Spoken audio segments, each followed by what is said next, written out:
Hello, everybody. Welcome to a wonderful, amazing, glorious edition of Not Safe for Wonks. This is going to be like a little tighter, a little more compact.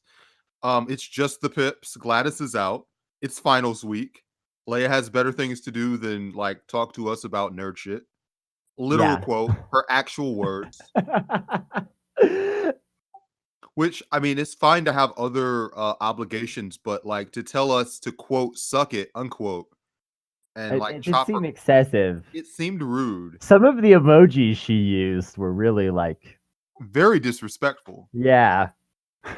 And especially like we were just celebrating the Jason Call interview. We're talking about being a team and we just got dunked on. It wasn't fun. And oh my gosh, that interview is going to be out Monday. It's going to be really incredible. Excellent interview. We want to like take extra time and give it the affection and all that other stuff in terms of the editing booth. But good episode. Really good. Like we try to get people off of the normal talking points when they come through the show. Because like if you're listening to this, you probably share values. Like we're not on CNN or whatever. So it's really, can Absolutely. we deepen your investment in these people and what they're going through in their district and shit like that. So I think we kind of did a really good job of that here.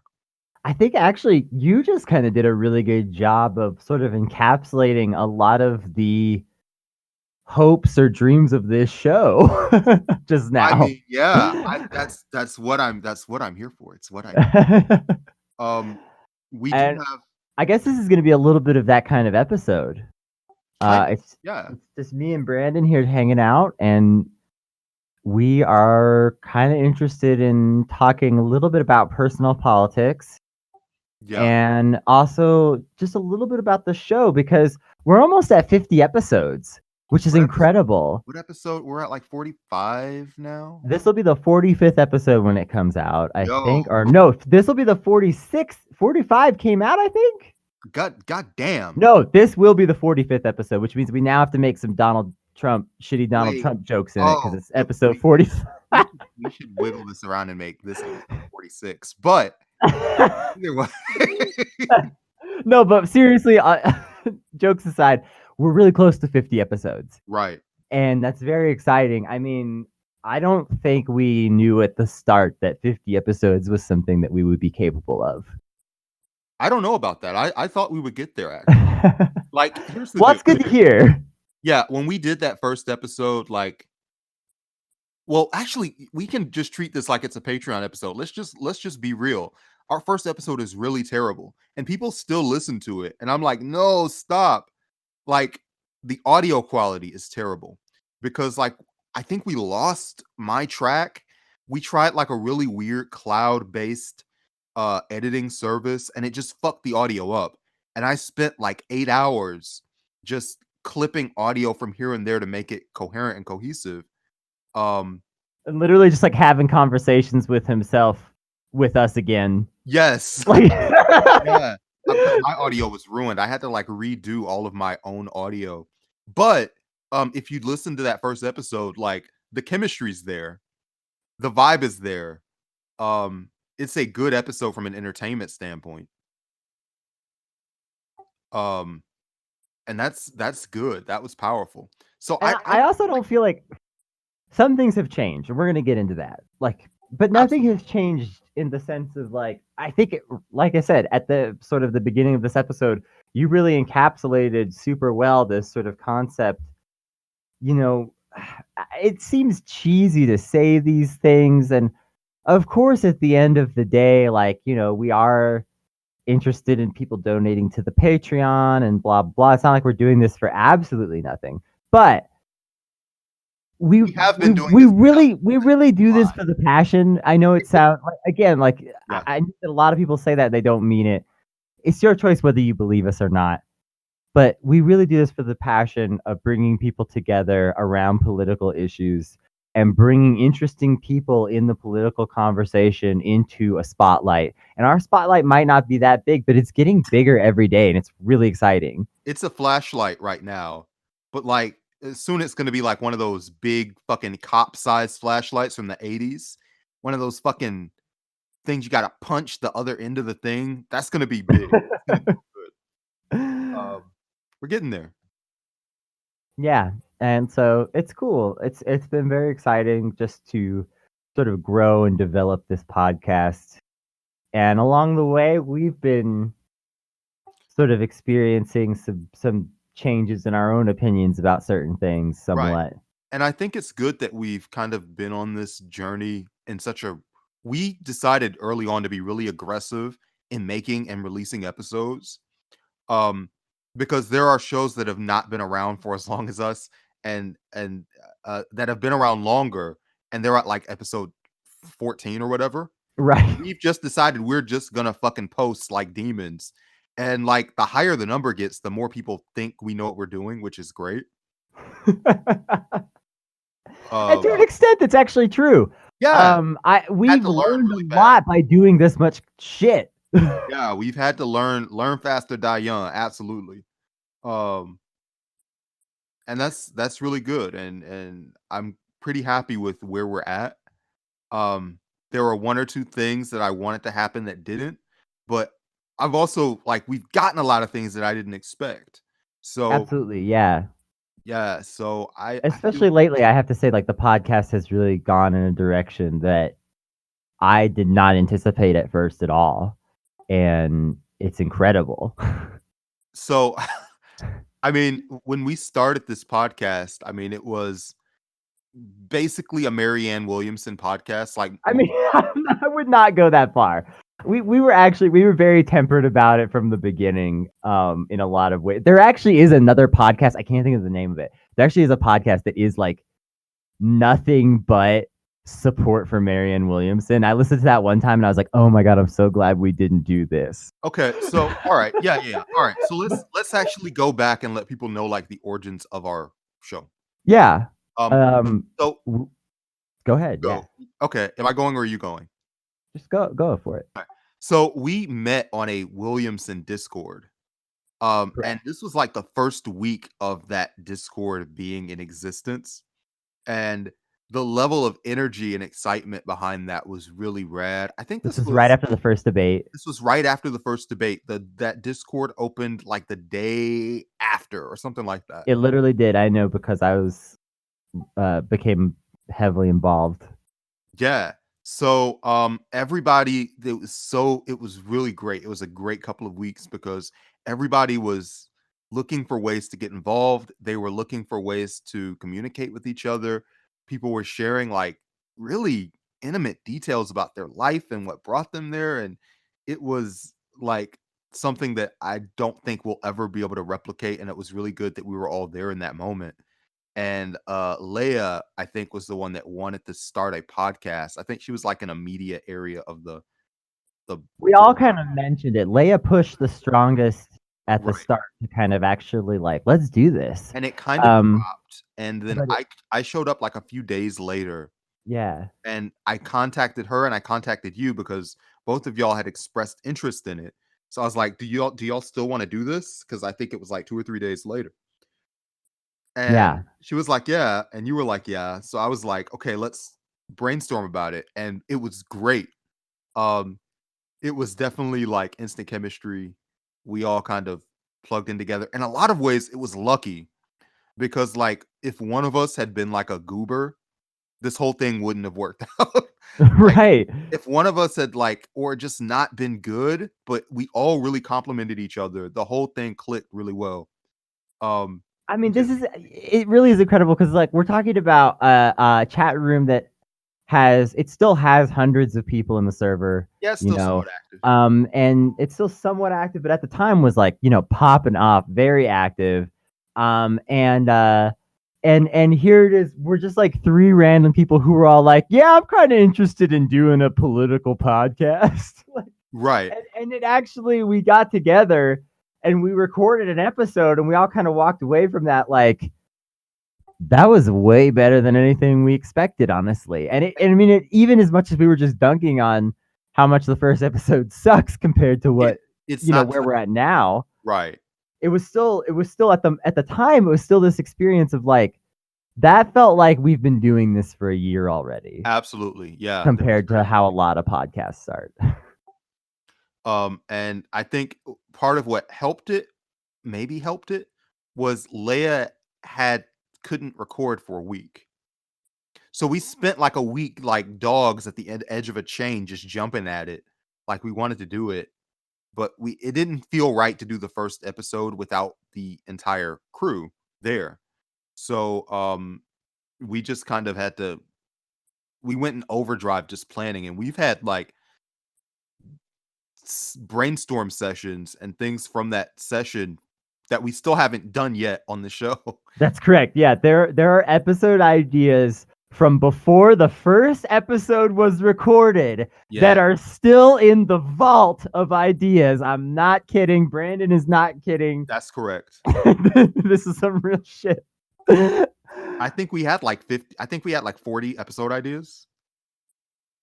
I don't know how many we have It in was the vault, but it's a lot. it was something It's a something around yeah. that. Yeah. And we still have a large number that we're just always, occasionally ticking some off the list, but we're always adding so many because we're just really honestly, like I said, we're just kind of really passionate about this. Like Right. we literally spend so much time, you know, off the mic, also talking about politics. And if you're in our Discord, you know that.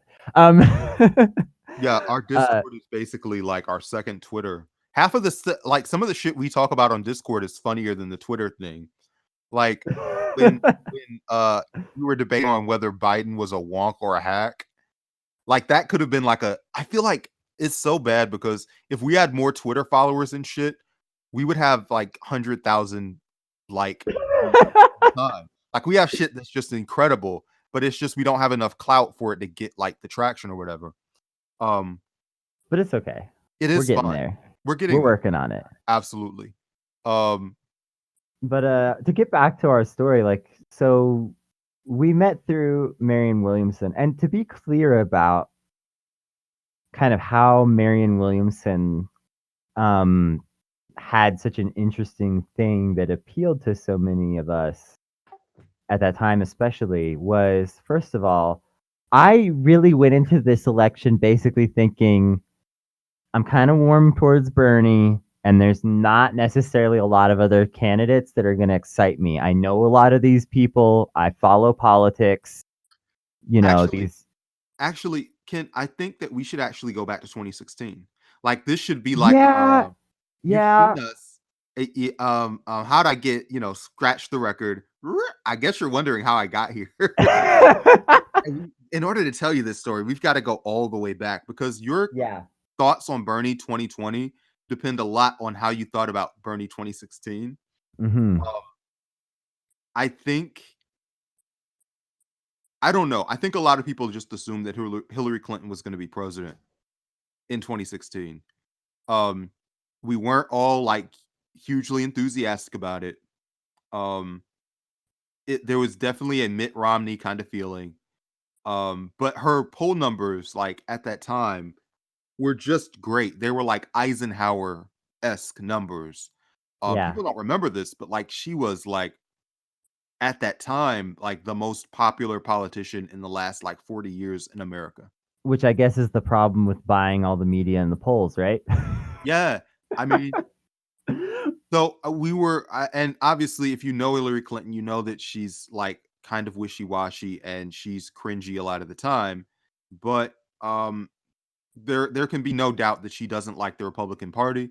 I think my number one beef with Obama after the end of 8 years, or I guess 6 years at that time, was just like he was so fixated on like hope and change that he really just took the Republicans on faith over and over again and just got repeatedly snookered. Um, Yeah. and if you're supporting Hillary Clinton, there's no hope. You don't have to worry about that at all. Um, so I just figured, it'll be messy, but things will be accomplished. And I guess around that time, there were some rumors that Elizabeth Warren would get in, but I knew enough about Elizabeth Warren that I knew she wasn't going to run because she doesn't have that. I mean, this is going to sound like mean to her, because people are going to be supporting her and listening to this episode. But like I just knew in 2016 she did not have that kind of gumption or whatever. She's definitely cloudier now. Let's just put it that way. Like she's so much cloudier now than she was then.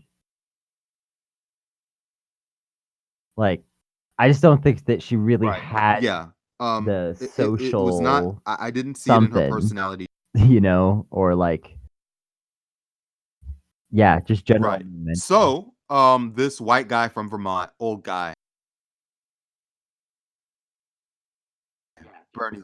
Yeah, absolutely. And so this old white guy from Vermont, Bernie Sanders, throws his hat. He gives a very great introductory speech. Very inspiring. I said, there might be something to this guy. And also I said, at minimum, someone to challenge Hillary Clinton because she like didn't react well under pressure in the last election. Just to test her operation, to test her mettle. I thought would be good, and it's also good to have someone running to the left of Hillary, so that she doesn't waffle too much or go too right wing. Again, it's a Clinton, so you know kind of what their operation is like. Um, at that time, were you seriously considering like voting for him, Sanders? No. I had a very different kind of 2016 take in a lot of ways. Oh, so where were you? Where were you at when Hillary was running and Bernie jumped in and all that other stuff? I mean, I was basically like, the aftermath of the whole Obama administration being kind of a shit show left me in this very doomer mindset politically. And I was just pretty much convinced that not much could be done. And that anybody who was like claiming that they could do something within the Democratic Party was lying because the party was just too far gone. And so I just straight up didn't believe Bernie from the start in 2016. And it took a long time for me to warm up to him at all and start to trust that there was something behind what this guy was saying. That's interesting because like I believed him in terms of his sincerity. I guess I just didn't believe in him because like those ideas are kind of new in terms of being the left wing of the Democratic Party for like people who are younger. But like I was like, I've seen Bill Bradley, I've seen Howard Dean, I've seen Kucinich. I kind of know basically what that routine is, and I kind of know what the support for that routine is going to be. Um, and unfortunately, like it's not like I had really strong policy disagreements with Sanders. I mean, I was like, yeah, all the stuff you're talking about, rah rah, right on, that's cool. Right. But like there's no support for you in Congress. There's no institutional support. And at the time, like there wasn't even like a huge grassroots thing behind him at the time. I was like, if we get you in there, it's gonna be like you and Tim Canova. Uh, like There's a you name. just be the two of you like saying we should do things and everybody else just kind of looking at you. So like I liked him. I thought he was Right. cool, but like I was like, yeah, it's you do your thing, buddy. But come on, let's be real. Right. Yeah, I You think that's were a very way more understandable disillusioned. perspective. Yeah, But yeah, I was way more disillusioned at that time. Um, I mean, I was just really, like I say, I just was convinced that the Democratic Party could not offer solutions. And I was looking into more like third parties and stuff more so. And, just kind of thinking about that. I didn't end up voting third party because I didn't like Jill Stein very much. At the time, I actually probably like her more now, funny enough. that is interesting. um, but I had a lot of distrust for her at the time. And so, I just kind of figured, you pulled whatever lever doesn't even really matter in 2016. And so I wasn't inspired by anyone. I think officially, I don't think I was like really driven to either. I had a friend who was like a very big Sanders guy. He's younger than me. And he was just like, "Oh, it's got to be Bernie. Bernie's the guy. Bernie this, Bernie that." He was handing me the literature. I was like, I skimmed it. I was like, my issue with him isn't like a policy issue. So it's not really like a you're not gonna convince me with a pamphlet. Um, but like I definitely found my stomach kind of souring as the primary was going forward. Just that like the really eye-rolling attacks from the Hillary Clinton camp that really showed that she was really in that 2008 mindset, and she was kind of attacking Sanders in a lot of the same really disingenuous ways that she attacked Obama. Um, and I kind of thought, oh, maybe she's just not comfortable in a Democratic primary. And maybe if it's just against Trump or Cruz or whoever comes out of that, and I was pretty sure it was going to be one of those two guys, that Hillary would kind of get it together. And we could like push her across the finish line. I was very annoyed at the whole email scandal.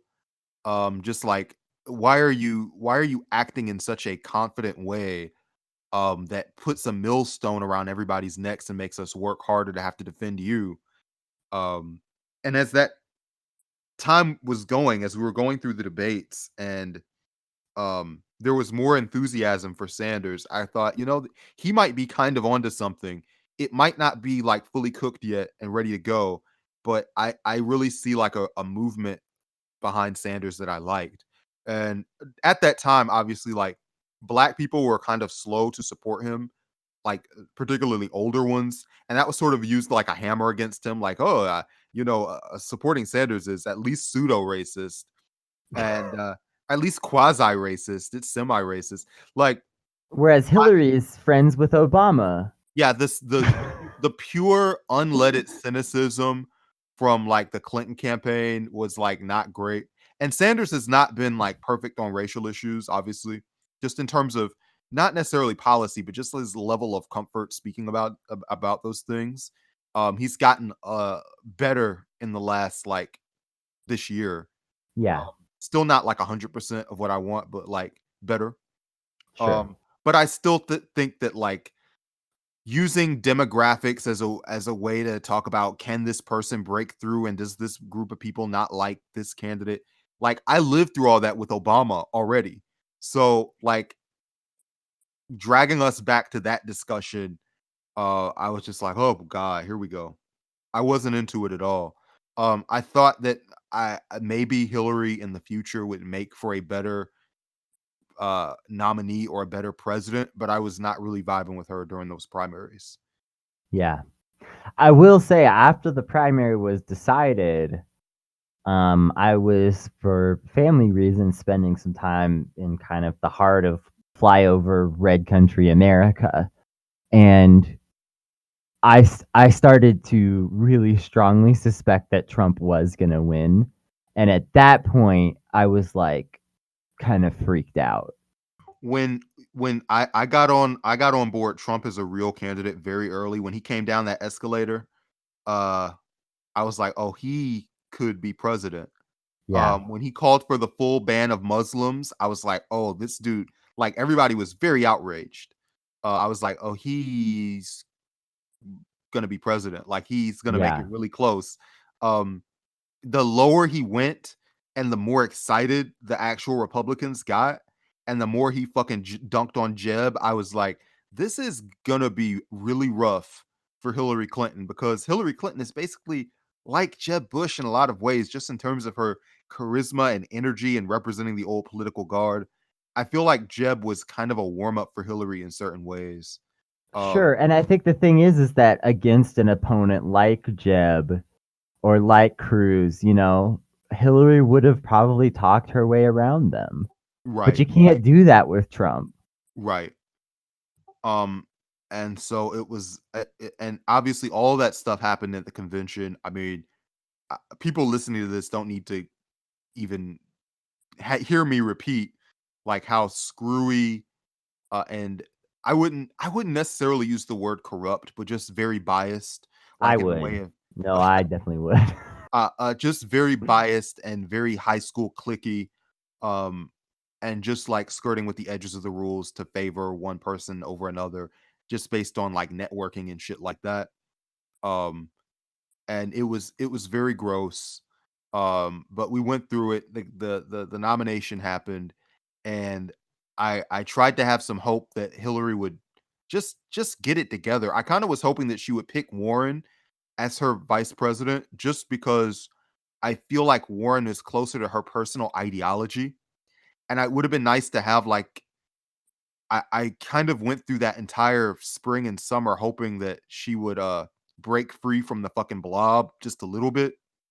But that was clearly a false hope. I mean, by that time she was the blob.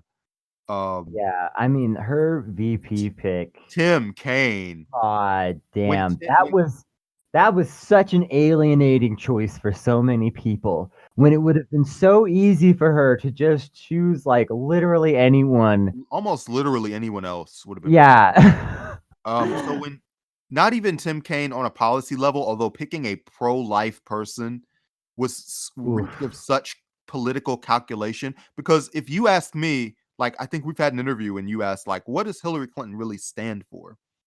I would I would definitely say she's pro-choice. That would probably be one of the top 3 things I would say about her. So you picking somebody who obviously doesn't align with your values because you want to win votes in Western Virginia was just so Hillary Clinton that I was like, "Oh, like what have I done? What have we done? This person is probably not going to win." And she like just tripped over her shoelaces the She played entire time. herself. Yeah, like she was just a person that was very hard to support, even with stuff with like the passing out, which like it's not necessarily her fault that she passed out, but she obviously was advised to take a break and she was worried about like her appearance and looking macho. And I was like, so much of this campaign is tilted towards pandering to right wing people. And maybe this is not going to be like the change from Obama that I had hoped for. That weekend where she had called people deplorable was actually the first time I was like, "Okay, Hillary, you speaking from your chest for once." So of course she immediately apologized. Yeah, Um, back down, blah, blah. yeah, and it was like, what did we do here? This was not good. Yeah, I think you kind of touched on something important just a minute ago with, like, just how much that entire election was postured towards right-wing politics. Like, that if you wanna know out there, if you're still mulling over what the fuck happened in 2016, because let's be real, a lot of us still are sometimes, at least to some extent, um, you gotta look at it from that perspective, in my opinion. The entire election was so right shifted. How the fuck do you expect people to get out to vote? Working class people were supposed to care about one of these two rich assholes who obviously did not care about them at all? This was like that whole campaign was such it was so disdainful of like working class people. It was so like kind of disdainful of black people. I mean, the way Joe Biden's being now, everybody's talking about in the media, Yeah, Joe Biden saying this stuff to people like, well, just vote Trump then, because, like, I'm not progressive enough for you. right. Hillary also said that kind of shit to people. Yeah. It was so based on taking people for granted, and there are so many people who are Democrats that are willing to be taken for granted, and it's like, how much energy do you have to be treated like this? Yeah. And So a lot of people just, couldn't handle it. And definitely after 2016, after the election went down, I was definitely not a Clinton fan before that, but I became really, really, really anti-Clinton after the election because I learned more about the ways that she'd manipulated the election. And through that, of course, then I started to learn more about Bernie from a more kind of like fairer perspective. Because yeah, I was seeing him in this new light as somebody who, you know, must have really had something going on because he was fighting a literal impossible battle. yeah, I was never like wildly into Hillary Clinton just because like I remember 2008 and the shit that she said and did about Obama was like so fucking dirty Oh my god, and yeah. never apologized for, never No. revisited, never reckoned with, and so Nope. many of her stands just like tuck that shit under the bus. And like if somebody like Sanders that did half the shit that Hillary had done, it would have been like the fucking apocalypse. It would have been the end Well, of the think world. about, we just talked with Jason Call about the Howard Stern interview, you Yeah, know, and yeah, like everything that she's fucking Bernie did this, Bernie did that, and I'm sorry to present her this way, but she is being a fucking baby in this interview. yeah. Like, Wait, I don't even know how else to present it. Like, she's just literally just crying, not literally crying, but she's just throwing a fit about this, all these things that didn't go her way and how everyone else is wrong. yeah, And Howard just like Stern. everyone else ain't wrong or you be president. Yeah, Howard Stern is kind of a hack. He's kind of a douche. He's kind of over the hill. But one of his talents that he still has is he gets people to be their true self around him. Um, so we were definitely looking at real Hillary Clinton in that Yes. interview. And real Hillary Clinton is extremely shitty and does not care about poor people at all.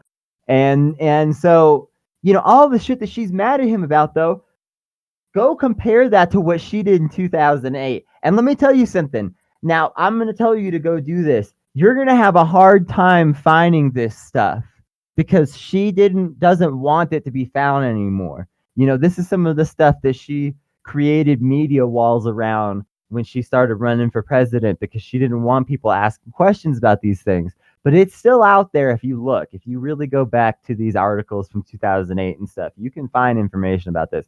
Everything that she's mad at Bernie for doing, quote unquote, doing, which is nothing, by the way. He ran for president, something you're allowed to do. Everything that she's mad at, though, like she was such a shit in 2008. It's unbelievable that she would even say anything. Yeah, oh, I'm gonna stay in the election as long as possible just in case Obama gets shot. Uh, Jesse Jackson got a lot of votes in South Carolina too. It's no big deal. Uh, Barack Obama's not a Muslim as far as I know. Just like the list of shit that's just in a Democratic Party primary where we're all, oh, we love black people so much. And by the way, actually no, um, black men have been like kind of kicked out of the black people discussion with a lot of these politicians. It's just black women. Um, for some reason, I'm not even sure why. I guess they're like higher on the totem pole than we are. Well, I've Um, actually seen some discussions about like sort of bad white feminism yeah, we kind can. of, To, and like some things like that are adjacent to that. This is probably a topic for another Yeah, episode. yeah, absolutely. The whole black women versus black men Democratic Party, that's definitely like a whole different episode. But Yeah. just going through all that, um, it, it was just very frustrating. Trump got in, and we got to kind of see a little bit more of what these two people were like when they got out of power.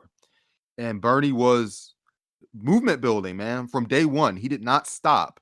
Um, Yeah, and that's the thing. That's one of the things that really started to give me that little kernel of faith is because he was saying that shit, but a lot of people say that kind of shit like even if I don't become president, we're going to blah blah blah. How many candidates have you heard say something like that? all of them, Right. literally all of them. And so, Bernie was saying, even if I don't become president, we're gonna blah blah blah.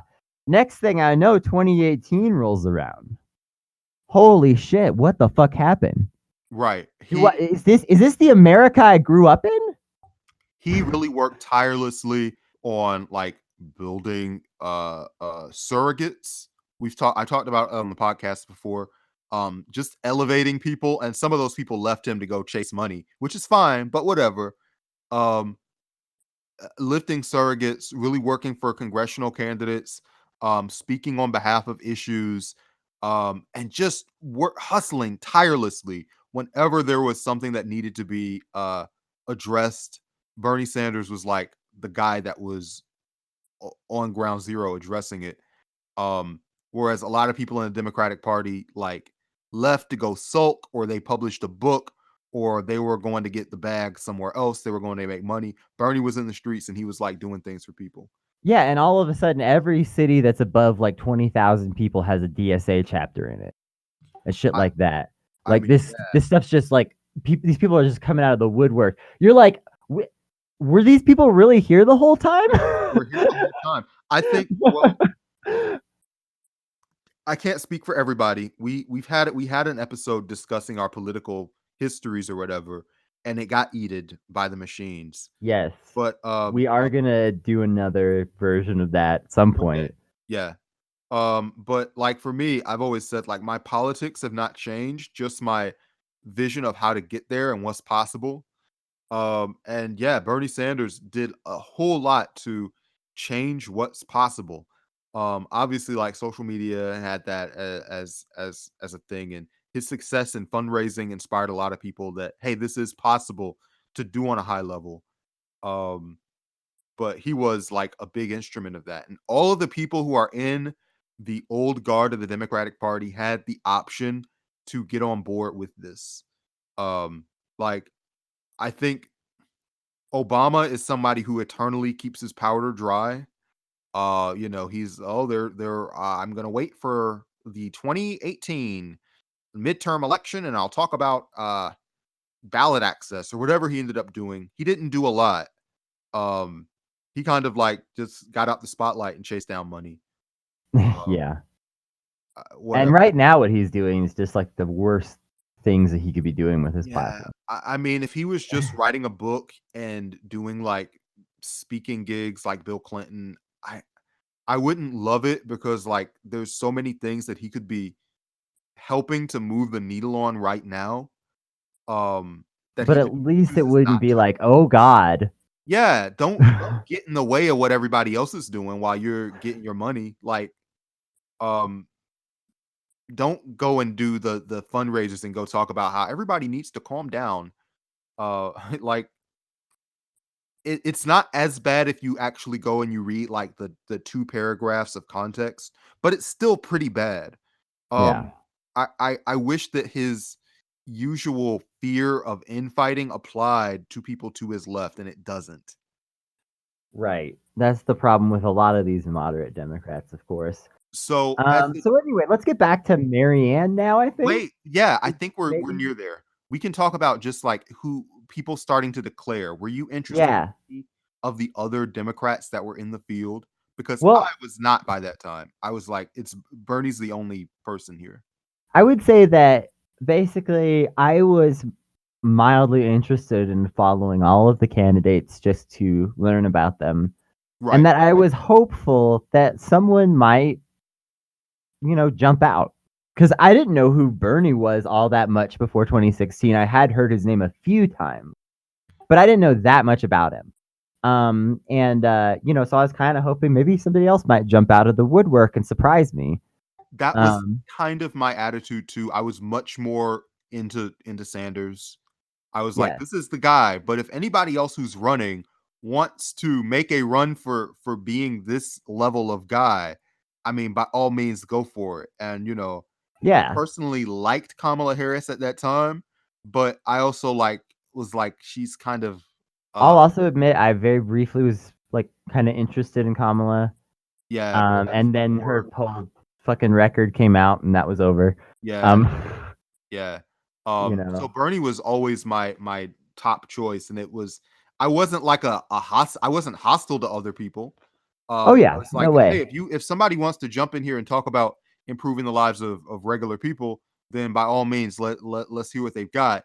And I just wasn't impressed by basically anyone running. Yeah, I had the same kind of impression. I do remember like when Bernie announced, I was pretty excited. And yeah, I wasn't hostile, but I did like post a few memes, kind of like, it's over now, folks, because like I kind of felt that way at that point. Like it just seemed like, and that's honestly getting to now. It's a little bit how I feel now too, but we'll get into that in a minute. But Especially with Trump as president, I definitely felt like there needs to be something completely different from what we've had before. And and everybody seems to be running 2008. and now Bernie actually has the support, like you said. Yeah, It's we're in this time where Congress would be ready to move on some of this shit. And it's possible we could get a Senate that's ready to move on this shit in 2020 if we're really lucky. And, like it's hard to say, but like we could maybe make some shit happen in a way that wouldn't have been possible if he was just elected in 2016 with no I agree. foundation. There is Um, they're extreme underdogs. The movement as a whole is extremely an underdog, but it is a movement. Yes, and it's very real and it's very big. It's very big because it turns out that most of us are working class and struggling. We certainly all are on this podcast. We know most of you listening are as well. You're out there living paycheck to paycheck and shit.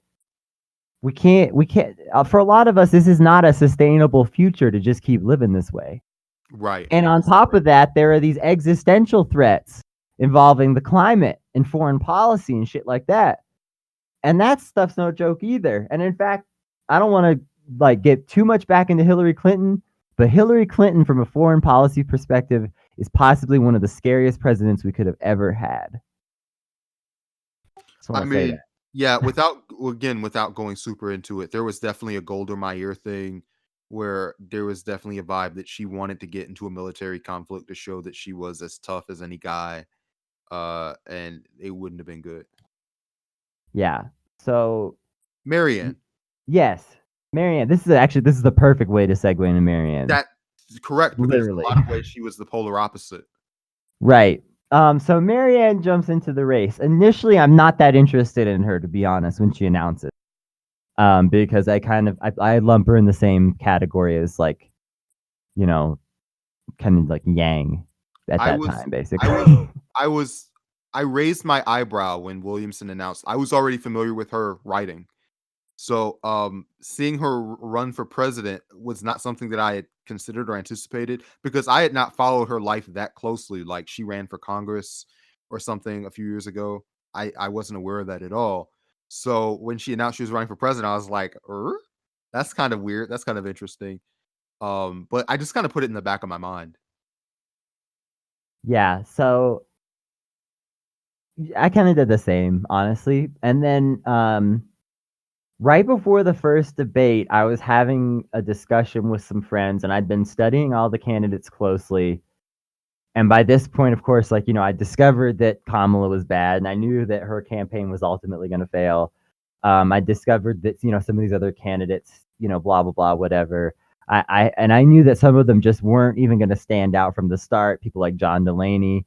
I knew that he was not going to have an appealing or differentiatable message. You weren't interested in the lane. Don't you lie. No, that's what I'm saying.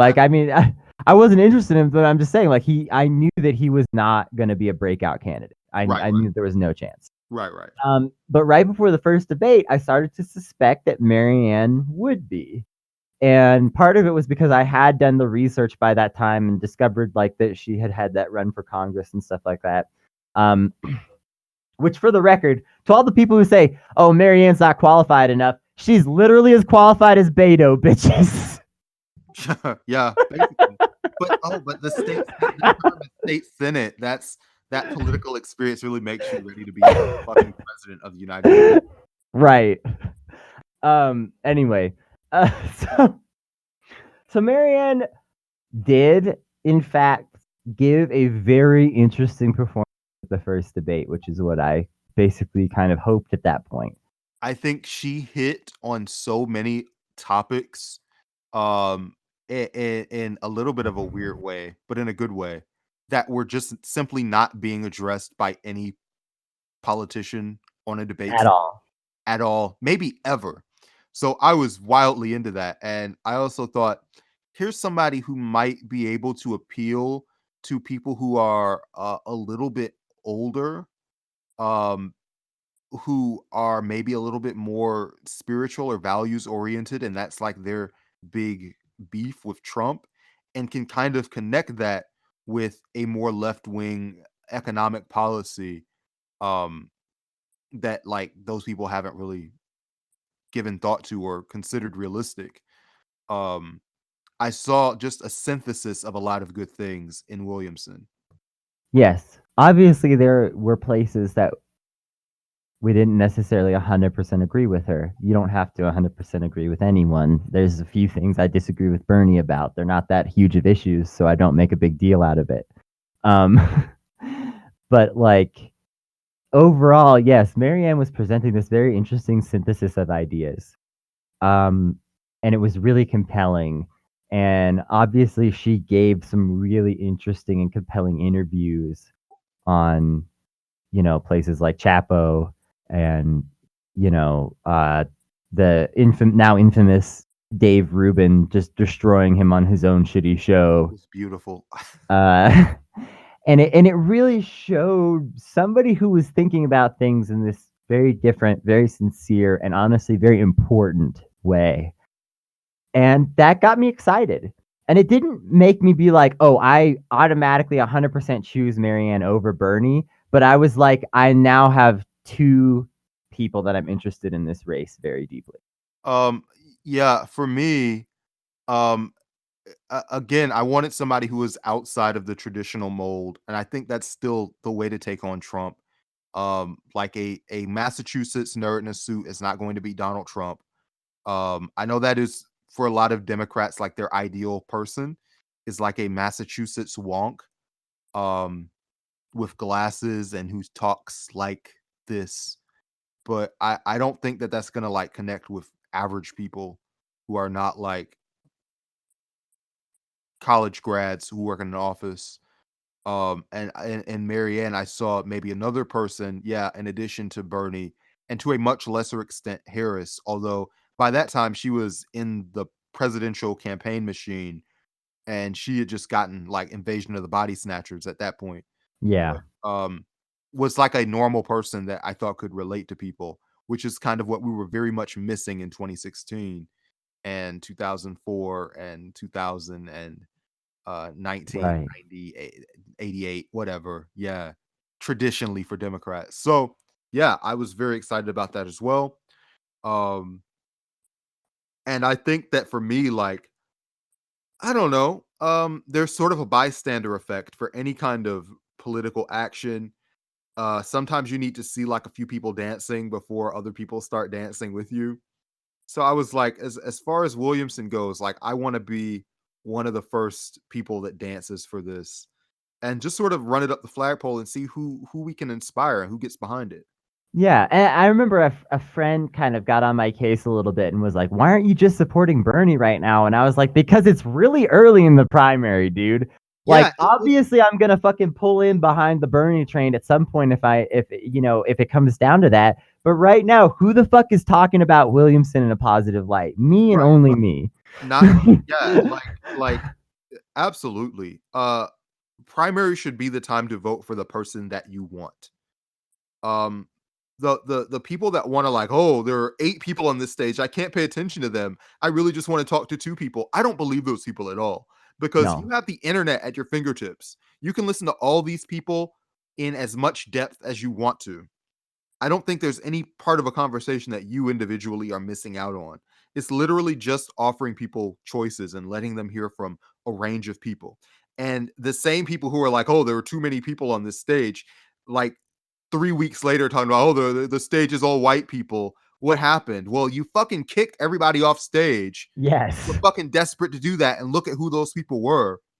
Like you can't just say, "Well, I want to hear from 3 people, and there's going to be one a white guy, and there's going to be one black woman, and there's going to be one white woman, or there's going to be the actually let's just have like a God. Latina for the man will be a Latino for diversity purposes." Like that's not you can't curate your political representation the same way you curate a fucking Netflix playlist. That's not how it works. So you Yeah, either this isn't. support We're not casting for a film.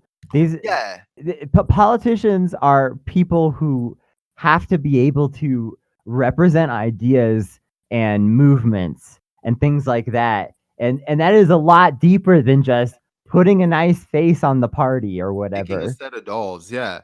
Yeah. Um it needs to be it and it shouldn't be like that. So without getting too in depth about diversity chat, because that's another thing we could have another hour on. Uh, Yes. Marianne, we definitely like, especially because she was getting. I think we predicted early on that she would get a few weeks of good press just for novelty, and Sure. I don't think that materialized. I think there was like No. 3 days of good press and she was like under a lot of the same attacks that progressive candidates are under very immediately. There was no like sense of being deceived about what was going on. from those guys, and she was hit with a lot of scurrilous and untrue attacks, like, immediately out of the gate. And if you go back to like our first 10 episodes, you can hear about a lot of those. Yeah, we talk about all of that stuff because we were annoyed by it. Yeah. And um Well, because it was upsetting. I mean, we really saw this potential, and then we immediately saw it being ripped away under this completely false pretense. And it was just like, it was frustrating. But at the same time, I would actually say it, in a way, inspired me to get even more involved with Bernie now that I'm here and ready to like make that step. yeah, because Because you see the same shit perpetuated. I mean, you see it right, against everybody that's like to the left of, I don't know, Obama. Um that's just ridiculous flinging, even to the right of Obama a little bit, but everyone, just the ridiculousness, it's not yeah. great.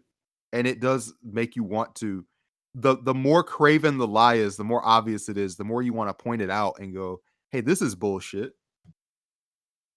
And So like hopefully like with this show we can be like something that people who know it's bullshit but don't have the free time to sit there and break down why it's bullshit um can listen to our show and at least be able to confidently talk about it. yeah. So, um, I want to get into kind of like some things that I am still sort of like positively taking away from the Marianne campaign before we wrap up here. And also just kind of say that like, I mean, our goal was never, like I say, there is a podcast, I really can't remember the name, that legitimately all they did was like debunk bad Marianne shit and support her 100%. And you know what? All power to them. I listened to a few episodes. It was some pretty good shit. But like we knew from the beginning that this was more about progressive movements in general, Right. and It and was also never about existential and philosophical ideas. right. It was like the podcast would not exist without Marianne, but it wasn't a Marianne podcast. Exactly. That's the best way to put it. So Um here we are, and things are changing as we get closer to episode 50 a little bit, but we hope that you won't feel like it's actually changed all that much because really, like, the goals are the same, as day one. We're just better at it and more clear about what we want to do, what we can do, because we didn't really think that some of the things that we now think are possible were possible at the start. that's So, correct. you know, we're still figuring it out. But a couple things, because I think this is a good note to wrap this episode up on, and then I want you to kind of do the same. Couple things that I took away from the Marianne campaign that are still going to be with me and are still going to be a part of this podcast. Is first of all, like the way that I think about love in terms of a political conversation is never going to be the same. And it's a good thing. It's a good thing. Like, Bernie talks a lot about fighting for somebody other than yourself, but Marianne was able to articulate a deeper emotional level to that message. And I'm going to continue to want to carry that forward for sure. The other thing I'll say is that I really validate and appreciate Marianne for helping to usher in the post Wonk era that we hope to be on the forefront of with Right. this podcast, pushing away from the wonkishness. Um I personally like I got to meet Marianne. I don't feel like Yes. we talk about that enough. Yeah, we got to hang out a couple of times. When she swung by Atlanta on tour, we shook hands. There are pictures. I don't have the picture, unfortunately. It exists somewhere, but I just don't have it. Um, Some DSA boomer has it and can't get some it off a some device. some boomer has it and can't get off their device, and hopefully one day I'll get it. And they didn't delete it or anything like that. Um, it this and she was really amazing. Just her level of dignity despite going through a lot of things that were just totally scurrilous, and kind of dealing with all of them without dunking on anybody. But she had just an inner calmness and an inner firmness that I think everybody can emulate and can be better at emulating. Mhm. And the people that I met working with the Williamson campaign have been like, to a person, the most patient, the nicest, the most generous people that like I've freaking ever met in politics. Like, there's a lot of cool people in DSA, but they're all like rightfully grouchy. Like, they've got some tire treads Mhm. on them. And the Williamson people definitely see the same problems, but they have just, I don't know, they're not as gritty and run down as the rest of us on Twitter who are like shit posting all day, and we're in the fucking shit posting wars. Yes. And even on Twitter, like the Marianne Williamson people are just universally nice, cool, good people It's that are so true. are good to hang out with and are very supportive of what you do. Um, And let me tell you something. The Marianne people out there are all committed to progressive politics. They're not out there like, I'm Marianne or die. yeah, there's no Marianne or marinate people. Like, that doesn't exist, man. They are definitely in this for the long term, and I know she's inspired a lot of people to be a larger part of the political conversation and not opt out of it or think of it as something that's like gross or beneath them. Yes. Um yeah, and that's wonderful. And I hope, and well, I'm 100% sure that we'll continue to hear from her um in the year ahead and in the time after that. Um Yes. And I still am very excited to have her voice in politics. And, get at us in our mentions and tell us that she's anti-vax or whatever. We don't fucking care. Okay? No, Shut up. first of all, if you don't, I don't know how you would even come to this podcast if you don't have a literal orb emoji in our fucking Twitter name. Like, if you don't like hearing like Williamson retweets or likes or whatever, you got to get the fuck off our feed. Like, what are you doing? We're going to be retweeting her in 2022 also. Yeah, So, just expect that shit. yeah, Um, like, yeah, I just want to say to kind of like encapsulate all of this that like yes, Marianne really gave me a more positive outlook towards politics.